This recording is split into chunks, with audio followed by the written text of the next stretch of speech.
네, 예수님의 십자가를 여러분의 마음에 새기는 여러분 되시길 바랍니다. 오늘은 종려주일로 우리가 하나님께 영광 올려드리죠. 예수님이 나귀 새끼를 타고 예루살렘 성에 입성하신 날을 기념하는 절기예요. 하나님이 우리를 죄로부터 구속해 주시기 위해서 하나님의 아들을 세상에 내어주셨죠. 예수님께서 아버지의 뜻을 따라 우리를 위하여 자신의 몸을 내어주시기 위하여 나귀 새끼를 타고 예루살렘 성에 입성하고 계시죠. 십자가의 길, 고난의 길. 여러분, 우리가 십자가의 길, 고난의 길, 이제 종려주일로부터 해서 한 주간 우리가 고난주간 특별 새벽 기도회를 하는 이유가 내 안에 십자가가 견고히 서는 만큼 부활의 생명이 내 안에 충만해지기 때문에 그래요. 내 안에 십자가 없이 부활의 생명, 그건 거짓이에요. 내 안에 십자가를 지는 그 삶의 그 흔적들이 새겨질 때 부활의 생명이 내 안에 역사되는 거거든요. 오늘은 우리를 구원하기 위하여 독생자를 주신 하나님 아버지의 사랑을 여러분 헤아려 보시고 십자가로 우리의 죄를 대속하시기 위해서 나귀 새끼를 타고 죽으시기 위해서 예루살렘 성에 입성하신 예수님의 발걸음을 묵상해 보시고 또 그들을 영접하고 있는 유대인들, 무리들의 반응을 살펴보면서 예수님을 깊이 생각하고 느끼고 경험하는 그런 시간 되시길 바랍니다. 자, 나귀를 타신 예수님을 우리가 살펴보면요. 예수께서 나귀와 나귀 새끼를 풀어서 끌어오라 이렇게 말씀하고 계셔요. 자, 너희가 건너편 마을로 가면 나귀와 나귀 새끼가 함께 매여 있는 것을 볼 건데 풀어서 끌어와라 명령하시죠. 자, 우리가 예수님이 나귀를 타신 건가 나귀 새끼를 타신 건가 이렇게 의문이 생길 거예요. 답을 먼저 말씀드리면 예수께서 나귀 새끼를 타고 예루살렘 성에 입성하셨어요. 마가와 누가는요, 나귀 새끼만 강조하고 있어요. 마가복음 11장 2절에 보면 아직 아무도 타보지 않은 나귀 새끼가 매여 있는 것을 보리니 풀어 끌고 오라. 누가복음 13장 30절에도 아직 아무도 타보지 않은 나귀 새끼가 매여 있는 것을 보리니 풀어 끌고 오라. 자, 예수님이 나귀 새끼를 타고 예루살렘 성에 입성하신 이유는 스가랴서 9장 9절의 예언을 응하게 하기 위해서 그래요. 시온에 따라 크게 기뻐할지어다 예루살렘에 따라 즐거이 부를지어다 보라 내 왕이 내게 임하시나니 그는 공의로우시며 구원을 베푸시며 겸손하여서 나귀를 타시나니 나귀의 작은 것 곧 나귀 새끼니라. 자, 마가와 누가는 나귀 새끼만 기록하고 있는데 마태는 나귀와 나귀 새끼를 함께 기록하고 있어요. 그 이유가 있어요. 그건 조금 이따가 말씀드리고요.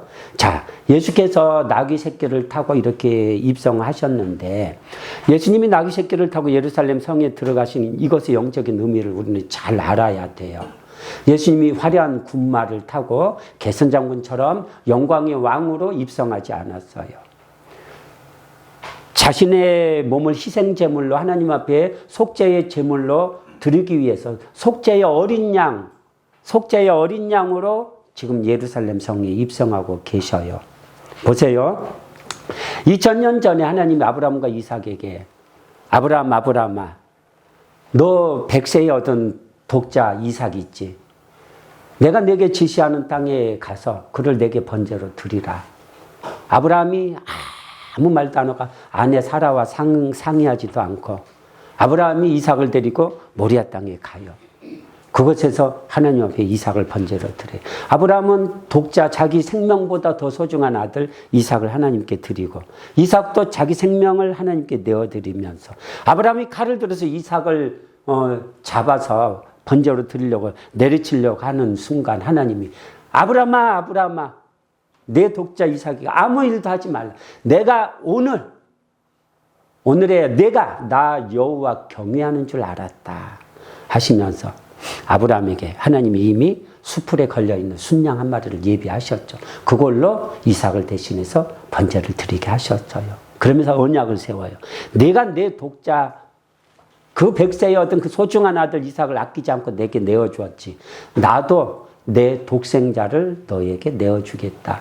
해서 아브라함과 이삭을 통해서 메시아의 언약이 세워진 그곳 모리아산 그곳에 예루살렘 성전이 세워지고 그곳에 예수님의 십자가가 서는 거예요. 2000년 전에 아브라함과 이삭의 아름다운 헌신이 드려졌던 그곳에서 하나님의 언약을 지키기 위해서 하나님이 내어주신 하나님의 어린 양, 하나님의 독생자 예수 그리스도가 어린 양이 되어 나귀 새끼를 타고 입성하고 있는 거예요. 예수님께서 이 언약을 성취하기 위해서 오셨고 지금 그 언약을 성취하기 위해서 올라가고 계신 거예요. 마태가 나귀와 나귀 새끼를 함께 언급하고 있는 것은 세상에서 가장 아름다운 사랑, 가장 아름다운 희생과 헌신을 보여주기 위함이에요. 성경을 응하게 하기 위해서 이 한낱 미물에 불과한 이 나귀와 나귀 새끼도 하나님의 구속의 경륜을 받들기 위해서 헌신하잖아요. 이 어미가 나귀 새끼를 내어줘. 그 한 번도 자신의 몸에 사람을 태워본 적이 없는 나귀 새끼가, 멍에 한번 메어보지 않은 나귀 새끼가 예수님을 태우고 예수님의 멍에를 메고 올라가고 있죠. 이게 이삭이 자기를 불살라 번제로 바칠 그 나무를 어깨에 짊어지고 아버지 아브라함과 함께 모리아 땅으로 갔던 그 헌신을 우리에게 보여주는 거예요.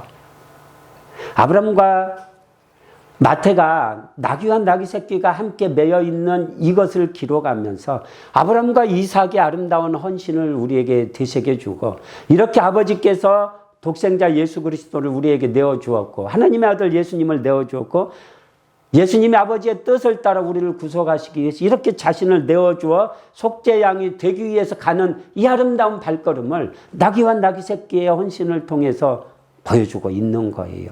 하나님이여 우리를 구원하실 때 이렇게 아름다운 사랑과 희생을 통해서 우리를 구원하신 거예요. 우리는 나귀와 나귀 새끼의 헌신에서 아브라함과 이삭이 하나님을 향한 그 헌신의 제사를 우리는 바라봐야 되고 아버지 앞에 자신의 몸을 내어줘 우리의 죄 문제를 도말하신 예수님의 거룩한 순종과 거룩한 희생이 무엇인지를 우리는 가슴에 새겨야 하는 거예요.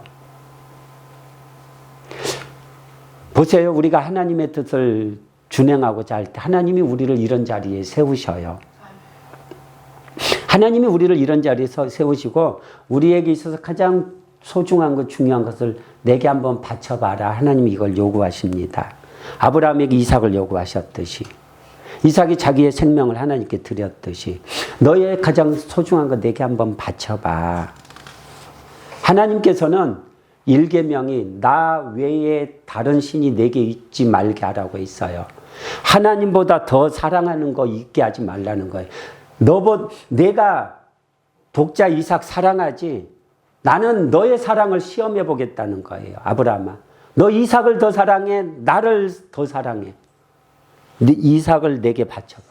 아브라함은 이삭이 소중하지만 나는 하나님이 더 사랑해요. 그걸 바치는 거예요.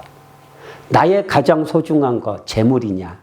너 그러면 재물보다 나를 더 사랑할 수 있어? 내 아내냐? 남편이냐? 자녀냐? 그보다 나를 더 사랑할 수 있어? 내게 바쳐봐. 하나님이 이렇게 요구하시는 건요. 빼앗아 가려고 아니에요. 우리 마음을 보시려고.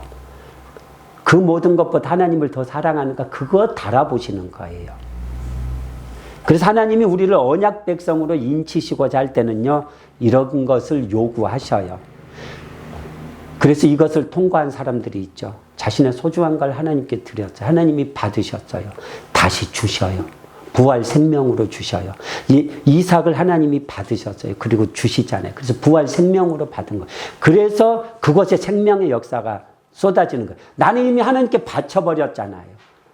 그것보다 하나님보다 더 소중한 게 없어요. 내 생명도 하나님께 드렸잖아요. 그래서 그 이후에 이삭이 기근든 땅에서 100배의 수확을 거두는 하나님의 축복이 임하는 거예요. 대부분의 사람들이 거역하고 떠나가죠. 그런데 소수의 사람들이 그 하나님을 알아요. 그리고 아브라함과 이삭이 그 하나님과 아름다운 언약을 맺었듯이 그 언약을 개개인이 맺어요. 이런 사람들이 성령으로 인침받는 사람들이에요. 이런 사람들은 죽을 때까지 하나님 떠나가지 않아요. 평생 하나님의 뜻을 받으며 하나님 헌신하는 삶을 살아요. 가장 소중한 걸 바쳤는데 뭐가 그를 넘어지게 하겠어요. 가장 소중한 것을 내어주는 사랑, 헌신. 이게 아브라함과 이삭이 모리아 땅에서 드린 헌신이고, 아버지가 하늘 아버지가 당신과 동등하신 함께 계셨던, 영원부터 함께 계셨던 독생자 예수 그리스도를 우리에게 내어주신 그 거룩한 사랑인 거예요. 마태는 이걸 우리에게 교훈해주고자 하는 거예요. 여러분이 이 사랑을 아시길 바라요. 자, 우리가 두 번째로요, 예수님의 행보에서 우리가 좀 살펴봐야 될 것을 살펴볼게요. 자, 십자가로 나아가는 예수님의 행보에서 우리가 살펴볼 것 세 가지가 있는데, 첫째로 하나님의 사랑입니다.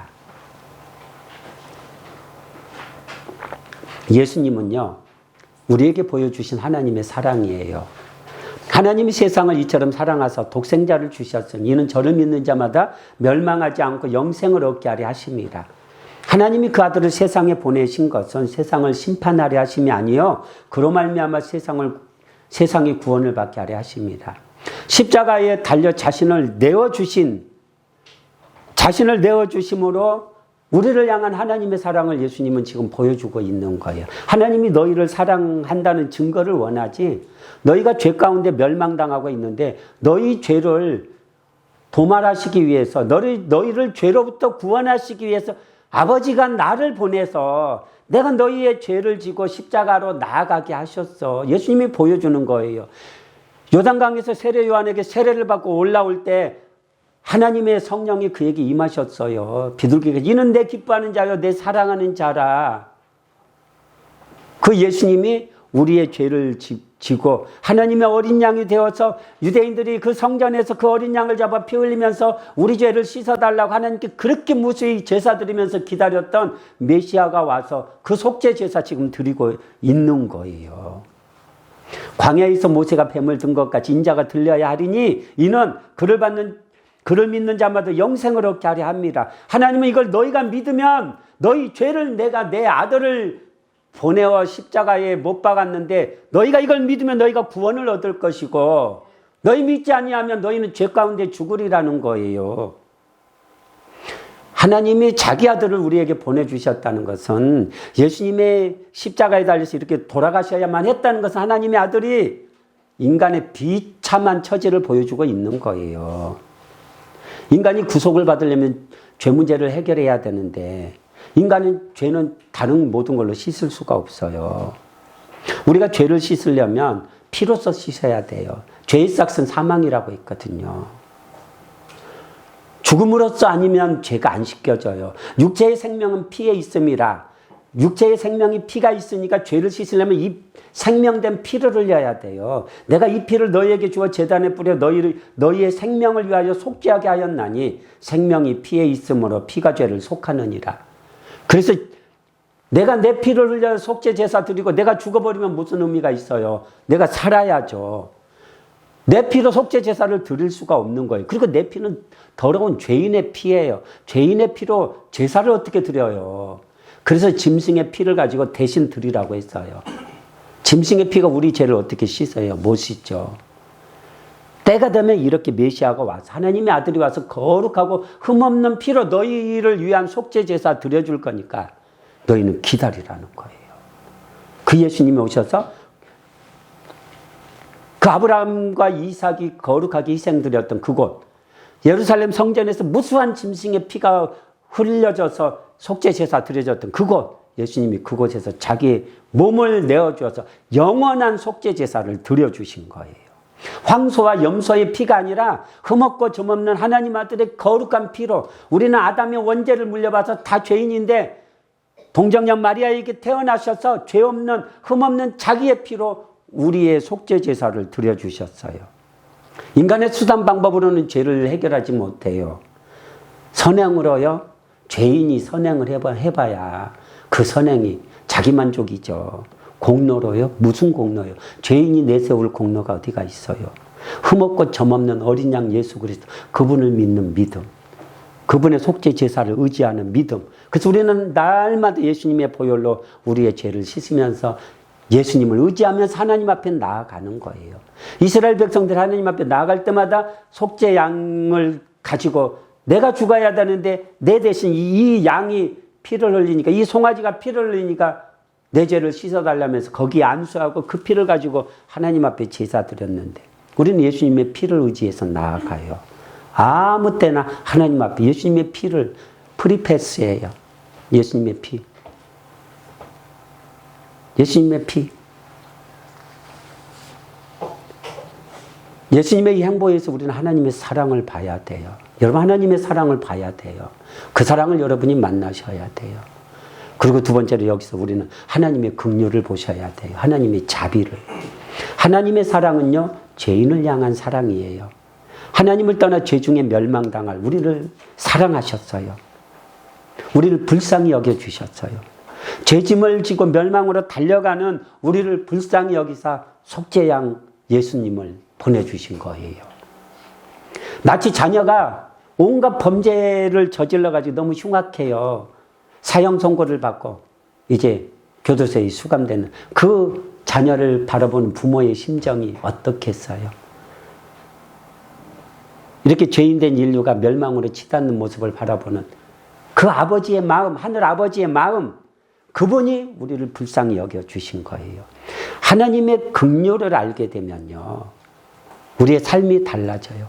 하나님이 우리에게 언제 긍휼을 베풀어 주었어요? 우리가 의인이었을 때요? 아니요. 의인은 한 사람도 없어요.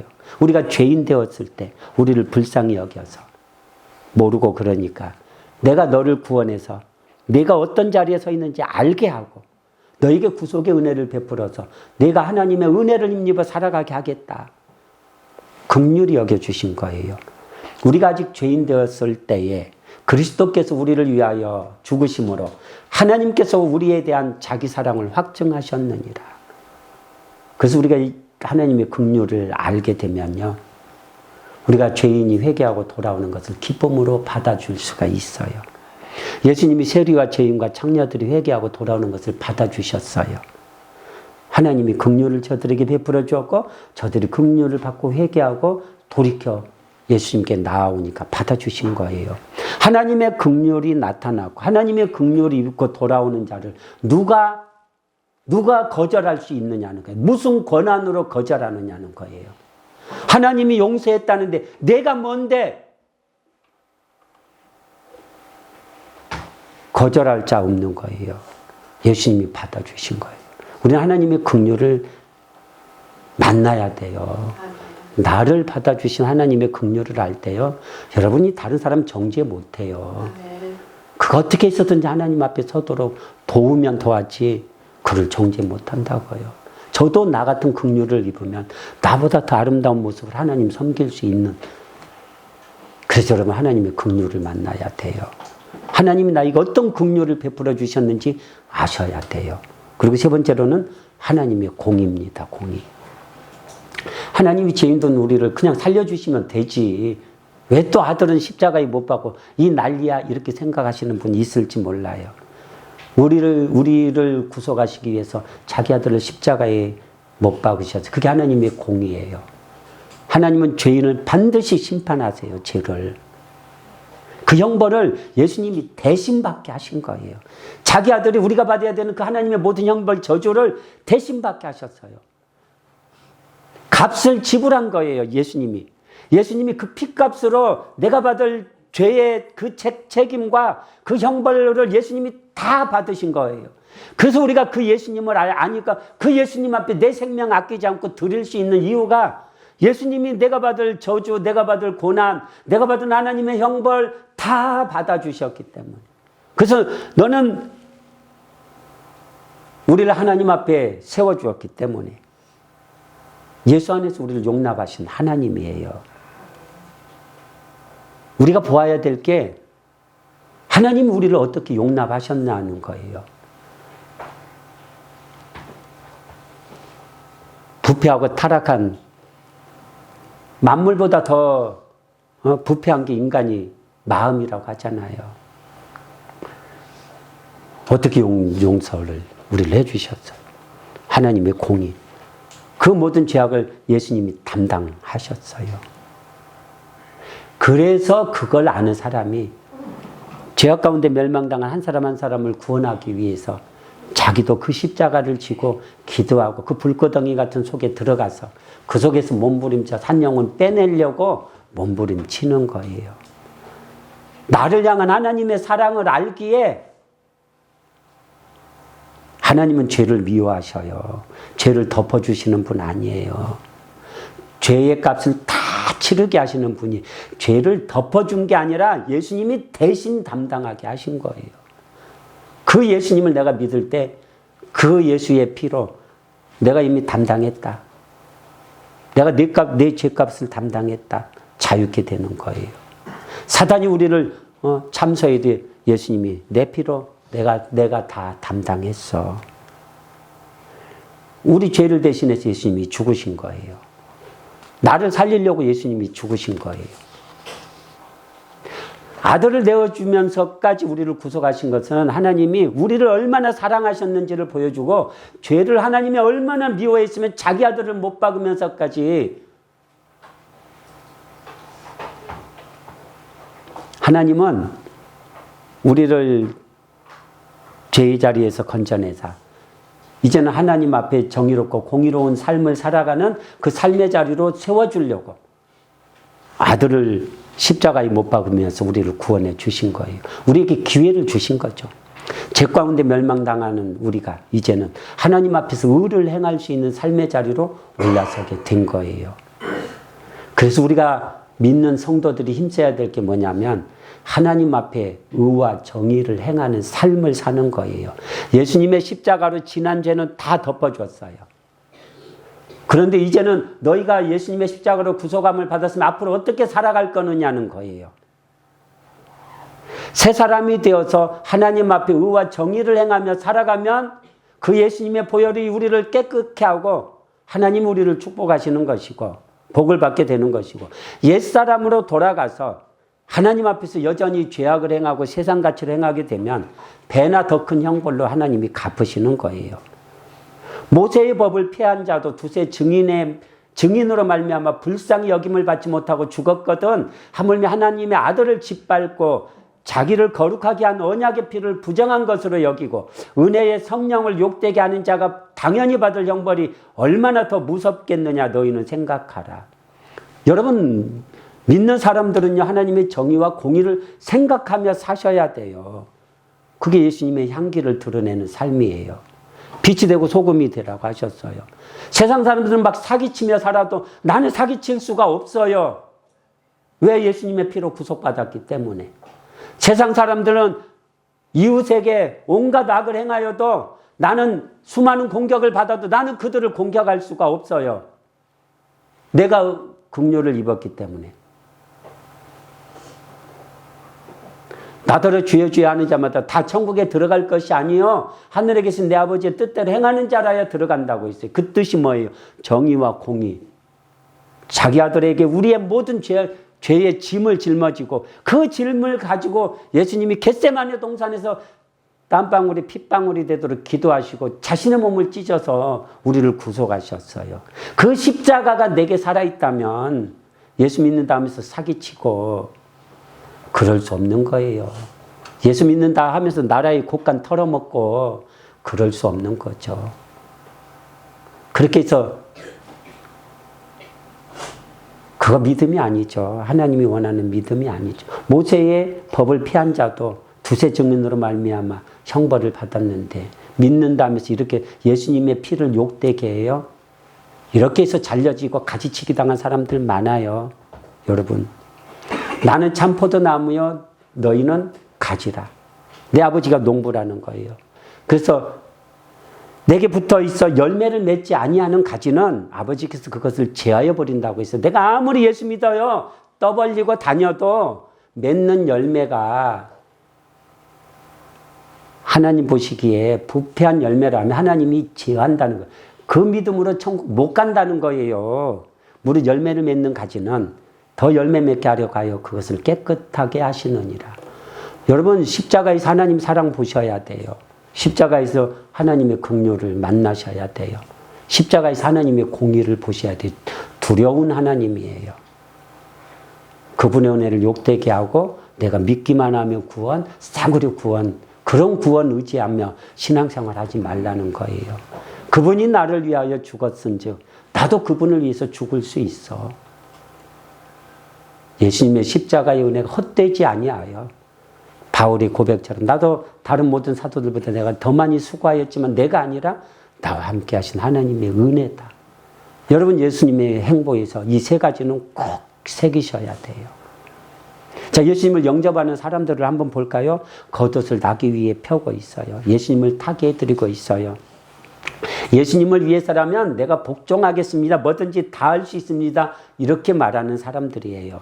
또 겉옷과 종려나무 가지를 길에 펴고 예수님이 그것을 밟고 가게 했어요. 마치 왕이 행차할 때 그 앞에 양탄자를 깔아놓는 것처럼 개선장군이 행차할 때 그 앞에 꽃을 꽃길을 만들어주는 것처럼 하고 있어요. 나를 밟고서라도 가라는 거죠. 예수님을 위해서 무엇이든 할 수 있다는 거죠. 소리치면서 찬송하리로다. 주의 이름으로 오시는 이여 찬송하리로다. 오늘 우리 조상 다윗의 나라여 가장 높은 곳에서 호산나 하더라. 일주일도 안 돼서 십자가에 못 박으소서 십자가에 못 박으소서 이렇게 돌변해요. 여러분 예수님을 믿는다면서 이렇게 십자가에 못 박으소서 십자가에 못 박으소서 돌변하는 사람들이 얼마나 많아요. 180도로 이렇게 달라져요. 일주일도 안 되어서. 여러분 우리가 힘쓸 것은요. 예수님을 영접하여 그 앞에 옷을 깔아드리고 환호하다가 일주일도 안 돼서 십자가에 못 박으셔서 이렇게 돌변하는 무리가 아니라 예수님과 함께 동행하는 제자들의 삶의 자리에 서야 돼요. 이거 사람의 힘으로만 되겠어요? 하나님이 붙들어 주셔야죠. 은혜를 주셔야죠. 내가 선택한 내 믿음이 하나님 보시기에 합당할 때 하나님이 붙들어 주시는 거예요. 겸손히 하나님을 의지하면서 여러분이 그런 자리로 가셔야 돼요. 그리고 구원의 문을 여셔야 돼요. 자, 교훈의 말씀을 우리가 정리할게요. 오늘 나귀 새끼를 타고 입성하신 예수님을 통해서 우리가 받아야 되는 교훈의 말씀 첫째로 예수님이 보여주신 자기 부인의 길을 가자는 거예요. 예수님은 끊임없이 자기 부인을 하셨어요. 예수께서 오병이어의 이적을 베푸시니까 사람들이 환호하는 거예요. 우리가 기다리는 메시아다. 예수님을 왕 삼으려고 했어요. 예나 지금이나 사람들이 똑같아요. 예수님을 통해서 무리들의 특징은 예수님을 통해서 경제적인 이득 챙기고자 한다는 거예요. 제자와 무리의 차이가 뭐냐면 무리는 예수님을 통해서 경제적인 그 특권 챙기려고 하는 게 무리고 제자는 예수님을 통해서 하나님이 주신 영적인 축복, 영적인 걸 챙기는 거예요. 그래서 에서가 하나님의 나라를 침노 못하는 게 그는 영적인 것을 볼 줄 몰라요. 야곱이 하나님 나라를 침노하는 게 그는 영적인 걸 볼 줄 아는 거예요. 예수님이 무리를 다 돌려보냈어요. 내가 너희에게 경제적인 필요를 채워주는 내가 그런 너희 왕이 되려고 오지 않았어. 물론 예수님이 우리에게 경제적인 축복도 주시죠. 그런데 그게 내가 예수님을 참으로 잘 섬기고 하나님을 기쁘게 해드려서 하나님이 나에게 주시는 축복과 내가 기복으로 세상 방법으로 그것을 내 손에 쥐는 것과는 다른 거죠. 예수님이 자기 부인 십자가의 길을 가셨어요. 무리를 돌려보내시고 한적한 곳에 가서 혼자 기도하시면서 십자가의 길을 이렇게 가셔요. 성도들이 하나님의 축복을 받아야 하겠지만 성도들이 경제적인 축복보다 먼저 앞세워서 하나님의 뜻과 경륜을 먼저 세워가고 하나님의 정의와 공의를 앞세웠다면 비록 조금 얻더라도 하나님의 정의와 공의가 곁들인 재물을 얻고자 그런 선택을 했다면 세상이 어두워지지 않죠.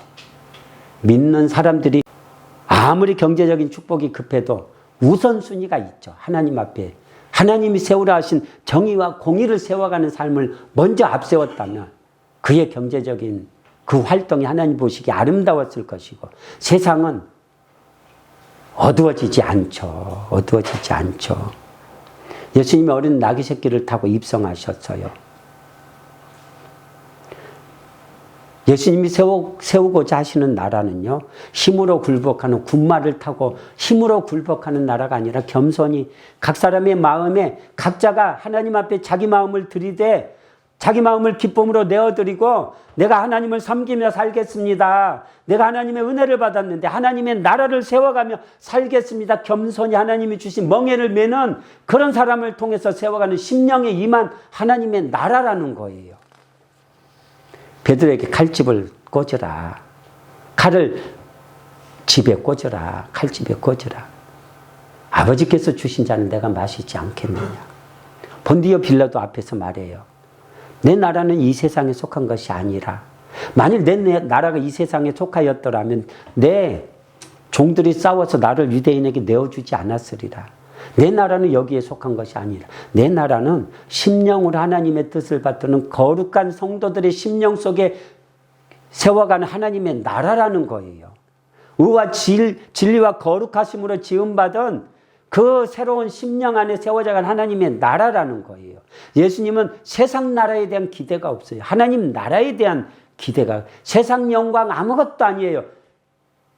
7, 80년 살다가 죽으면 끝날 영광이에요. 예수님 하늘의 영광을 부르시는 분이에요. 그 하늘의 영광을 우리가 보게 되면 세상 영광에 목매달지 않아요. 우리가 예수님의 자기 부인과 십자가를 지는 삶을 본받아야 하는 이유는 하나님이 우리 인생을 평가할 때 그 모든 기준점이 여기에 있기 때문에 그래요.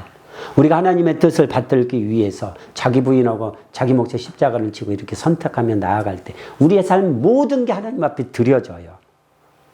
그런데 자기 부인 없어요. 십자가 지는 삶 없어요. 그냥 세상 가치로 똑같이 살아요. 이스라엘 백성들이 다 그렇게 하나님 섬겼어요. 하나님 저들 다 버리셨어요. 예수님이 보여주시 자기 부인하고 십자가를 지고 하나님 말씀에 두려워 떨며 하나님 앞에 서려고 몸부림치는 그런 무리들을 통해서 하나님의 나라를 이루셨다고 해요. 예수님이 자기 부인과 십자가를 지는 삶으로 우리를 구속하셨듯이 우리가 그렇게 예수님이 보여주신 자기 부인과 십자가를 지는 삶으로 주 앞에 서게 되면요. 하나님이 우리를 통해서 하나님의 뜻을 이룰 수 있고 그게 우리에게 축복이 되고 영광이 되는 거예요. 기독교인들이 예수님의 본을 따라 자기 부인하고 십자가를 지는 삶을 선택한다면 세상이 예수님의 사랑으로 가득해지고 예수님의 향기가 가득해질 거예요. 예수님이 보여주신 자기 부인의 길을 여러분 걸으셔요. 이게 고난의 길이고 좁은 문으로 들어가는 길이고 힘들겠지만 하나님 앞에 섰을 때 여러분에게 이게 여러분의 인생에 대한 상급이고 명분이 되고 하나님 앞에 여러분의 기도가 호소력 있게 하는 힘이 되고 능력이 되는 거예요. 그리고 두 번째로는 제자들처럼 예수님과 함께 동행하시라는 거예요. 제자들이 예수님과 함께 동행하고 있어요. 예수님과 함께 동행하는 사람이 복 있어요. 제자들이 지금 예수님을 다 알지 못해요. 예수님이 행하시는 일을 다 행하지 못해요. 다 알지 못해도 다 행하지 못해도 함께 동행하고 있다는 그게 복인 거예요. 함께 나아가다 보니까 알게 되는 거예요. 여러분들도 저와 함께 동행하다 보니까 말씀 듣고 또 듣고 또 듣고 그러면서 여러분이 또 자녀들이 자라가잖아요. 동행하는 게 복인 거예요. 동행하는 게. 때가 되면 알게 되고 때가 되면 행하게 되는 거예요. 어떤 상황 속에서라도 예수님과 함께 동행하는 사람이 되라는 거예요. 욥이 잘 보여주었죠. 그가 하나님이 주신 모든 축복을 누릴 때 그는 늘 하나님 경외하기를 멈추지 않았어요. 자녀들이 생일잔치 하면 다 데려다가 하나님 앞에 제사 드리면서 혹시 마음으로라도 하나님께 배반했을까 늘 살핀 사람이에요. 그런 욥인데 사단의 시험을 받아서 모든 10자녀를 하루아침에 잃었어요. 집이 무너져서 죽었어요. 모든 재산을 잃었어요. 스밧 사람이 와서 싹 뺏어가 버렸어요. 주신이도 여호와시오 취하신 이도 여호와시오니 여호와 이름이 찬송받으실지어다. 여러분 그렇게 고백할 수 있냐고요. 건강까지 잃었어요. 우리가 복을 받았은 즉 화도 받아야 하지 않겠느냐. 하나님이 그 욥의 고백을 들으시고 갑절의 축복으로 갚아주신 거예요. 여러분의 삶의 고백으로 하나님을 영화롭게 할 수 있느냐는 거예요. 어떤 삶의 자리에서라도 예수님과 함께 동행하시라는 거예요. 어리석게 자기 판단으로 자기가 판단하고 떠나가요. 어리석은 사람들이죠. 어리석은 사람들이죠. 예수님의 제자들이 보여주는 바 보세요. 저들이 완벽해서 서로 동행하나요? 아니요. 흠이 많은 사람들이에요. 왜 사람에게서 완전함을 기대해요? 자기가 완전하나요? 자기가 완전하지 못하면 다른 사람에게도 완전함을 기대하면 안 되죠. 자기도 흠으로 가득하면서 왜 자기 흠은 덮어버리고 남의 흠을 들춰내느냐고요. 어찌하여 형제의 눈 속에 있는 티를 보고 내 눈 속에 있는 들보를 깨닫지 못하느냐. 내 눈 속에 있는 들보부터 빼내라. 그래야 내가 밝히 보고 형제의 눈 속에 있는 티를 빼리라. 그래도 저는 제 눈 속에 있는 들보를 뺐기 때문에 여러분들을 말씀으로 계속 교훈할 수가 있잖아요. 내 눈에 들보 빼지 않고 형제의 눈 속에 있는 티만 가지고 옥신각신 하다가 서로 티격태격하고 다른 사람의 허물이 내 눈에 보이잖아요. 그럼 예수님과 함께 동행 못해요. 내 허물이 보이는, 다른 사람의 흠이 보이잖아요. 그 흠으로 나를 비춰서 내 흠을 보는 거예요. 그러면 예수님과 함께 동행해요. 아, 저분에게 저런 약점이 있네. 내게는 이런 약점이 있는데.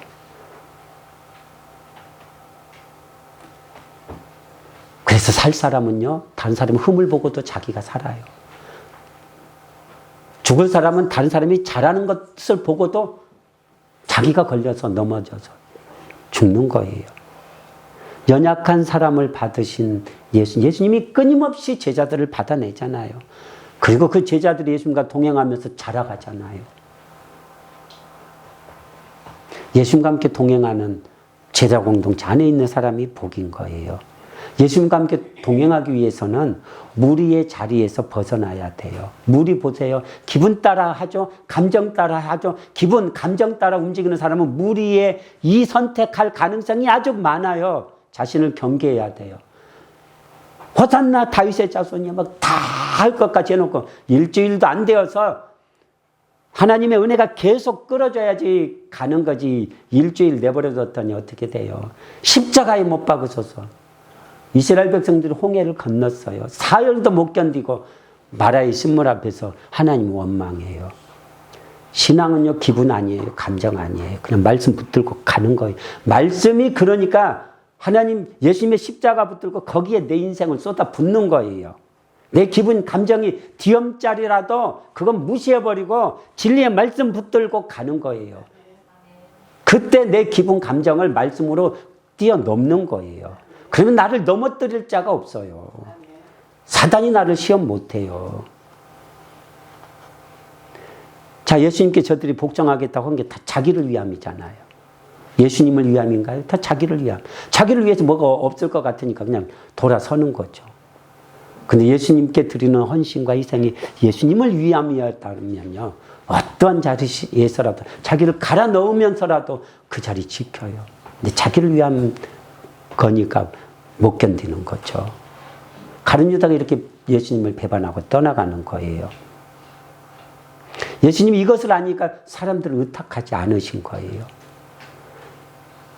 예수는 그 몸을 그들에게 의탁하지 아니하셨으니 이는 친히 모든 사람을 아심이요 또 사람에 대하여 누구의 증언도 받으실 필요가 없었으니 이는 그가 친히 사람 속에 있는 것을 아셨습니다. 무리는 어디까지 무리입니다, 여러분. 여러분 무리의 자리에 서서 신앙생활하면 어디까지나 여러분 무리예요. 암세포가 내 살이 될 수 없는 거예요. 예수님은 무리와 함께 하지 않아요. 언제든 무리는 보내셨어요. 제자와 함께 하셔요. 무리는요, 뒷문이 열려있는 사람이에요. 언제든지 떠날 수 있어요. 제자들은 뒷문이 없어요. 퇴로가 없어요. 그냥 죽어도 예수님 앞에서, 살아도 예수님 앞에서. 하나님이 원하는 것은 순전한 복종과 헌신이에요. 아브라함과 이삭 뒤로 퇴로가 있으면, 아이고, 하나님 그건 못하죠. 뒤로 가죠. 근데 뒤로 퇴로가 없어요. 하나님이 명령하셨으니까 뭔가 하나님의 뜻이 있겠죠. 아브라함이 믿음으로 아브라함이 나에게 하나님이 나에게 언약을 주셨잖아. 아브라함이 생각하는 거죠. 이삭으로 말미암아 천하 만민이 번성한다고 했는데 이삭을 바치라고? 그러면 이삭 바치면 하나님이 다시 살려주겠지. 그 언약이 있으니까. 그러니까 아브라함 그 언약을 붙들고 그냥 하나님 앞에 이삭을 드리는 거예요. 그래서 그 언약대로 부활 생명으로 받는 거예요. 이게 믿음이고 하나님과 거래를 해도 이런 거래를 해야지. 쪼잔하게 하나님 앞에 한 걸음 세상으로 발 빼놓고 하나님이 그런 인간을 볼 때 참 얼마나 안타깝겠어요. 얼마나. 거래를 해도 좀 배짱 있게 하나님 앞에 목숨을 걸고 거래하고 인생을 걸고 거래하고 하나님 나 안 도우시면 내 인생 망합니다. 말씀에 내 인생 던져볼 테니까 하나님 내 인생 책임져 주세요. 그리고 망하게 하면 망하면 되는 거예요. 뭐 하나님이 망하게 하셨는데. 그런데 하나님이 받으시고 영광 받으시고 아버지의 이름을 영광스럽게 하옵소서. 내가 이미 영광스럽게 하였고 또다시 영광스럽게 하리라. 아버지께서 영광을 받으시면 그 영광을 받으셨기 때문에 영광을 나타내시리라.